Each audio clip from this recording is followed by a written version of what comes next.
つまりアメリカ人はセックスしすぎ、日本人はセックスしなさすぎ。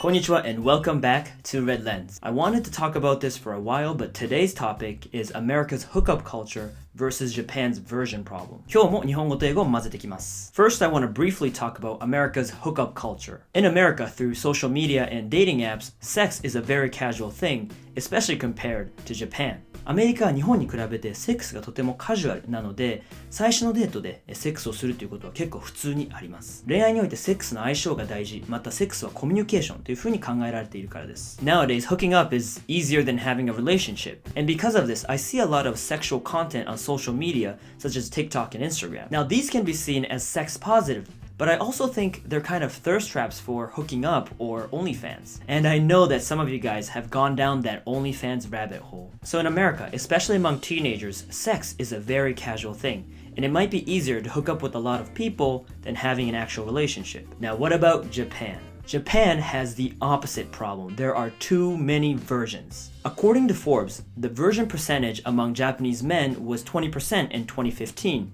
And then in 2019, it jumped to 25%. And I'm sure it's going up now in 2021.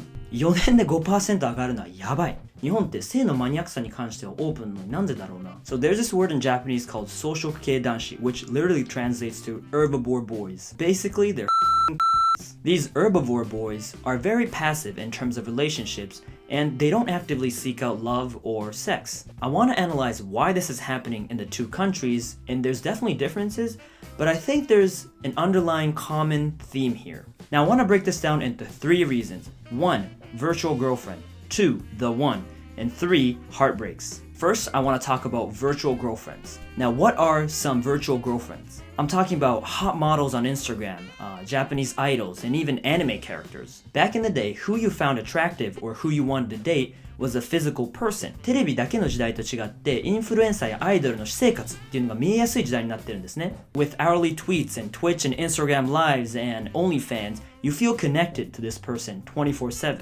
Obviously, these people are very attractive,and they only show their good sides on social media, making them more attractive. Some people replace physical connection and relationships with these virtual girlfriends and boyfriends, and they're satisfied with that. Now, this virtual relationship idea connects to the second reason, which is the one. A little while back, marriage was the norm, and people were expected to get married. So this is especially true in Japan. Even if he or she wasn't the perfect one, you still got married and settled down. Now, because of social media, people are always exposed to attractive people,which makes everyone's standards very high. SNS で自分のことを多くの人と比べてしまったり、またその SNS で流れてくるその理想の彼氏彼女だったり結婚っていうのにプレッシャーを感じてると思うんですよ。One problem is body shaming or the perfect body. These celebrities and influencers have a huge influence on teenage girls, which makes them believe in this perfect body.Even though most of the people around the world don't look like that. This makes men's expectations very high and makes women feel like they're less desirable.